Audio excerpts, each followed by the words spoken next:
Welcome to Gexpro Weekend's Market View. What matters right now is energy flow and liquidity tension. The opportunity is rotation into assets that have been quietly bid while everyone argues headlines. The risk is assuming this is a clean trend instead of a volatility regime. Oil is reacting first, credit is whispering, and equities are pretending nothing changed. That disconnect never lasts. We're in a market that's still structurally supported, but far less forgiving than it was a year ago.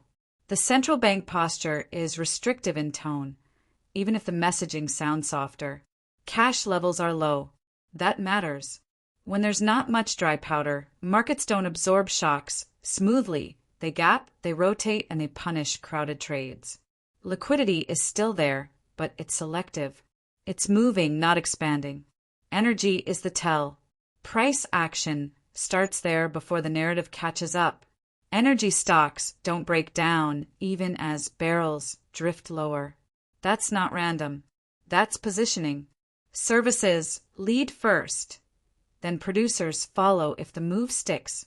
The market is already treating future supply as complicated, slow, and politically messy. That's inflationary in the short run, even if longer-term supply eventually comes online. And that's why energy equities hold bid while macro Twitter argues deflation. But here's the important part. This is not a straight-line trade. A lot of people chase the first headline candle.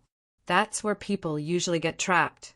If this sector is real, it proves itself on pullbacks, not on gap-ups. Watch who buys weakness, not who celebrates strength. Broader equities are rotating, not rolling over. The main index holds up fine. Breadth stays decent, but leadership narrows. Defensive growth holds. High beta tech chops sideways or bleeds slowly. That's distribution behavior, not panic.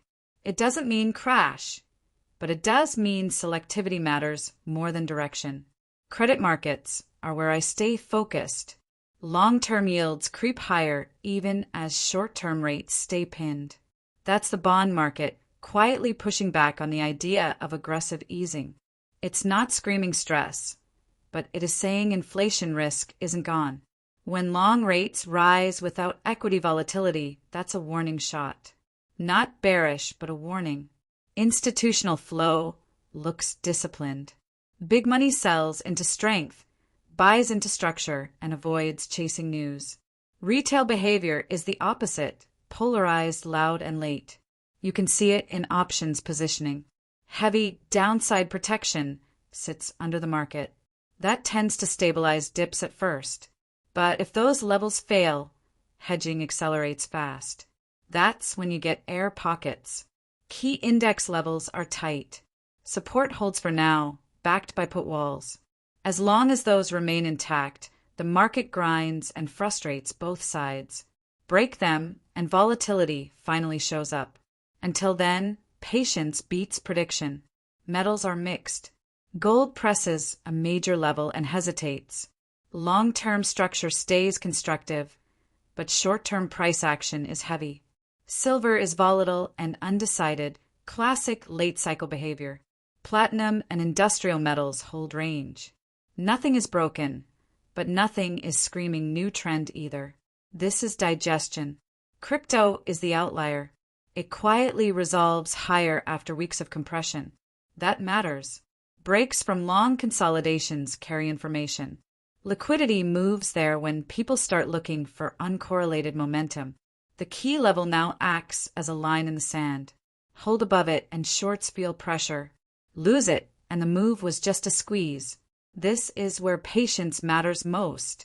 Chasing here is optional. Waiting for confirmation is not. The dollar sits at a decision point. If it weakens, risk assets get tailwind. If it holds or breaks higher, everything gets tighter. Watch it closely.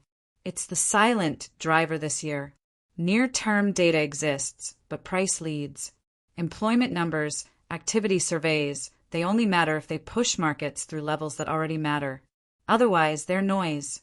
This is a trader's market, not a headline market, not a buy-every-dip market. Structure, flow, and discipline decide outcomes now. 3 things to watch. First, Whether energy stocks hold gains on pullbacks, that tells you if this is real rotation or just noise. Second, the key index support zone tied to heavy options positioning. Hold it and volatility stays muted, lose it and conditions change fast. Third, crypto holding its breakout level into the weekly close. Confirmation there signals risk appetite shifting, not just squeezing.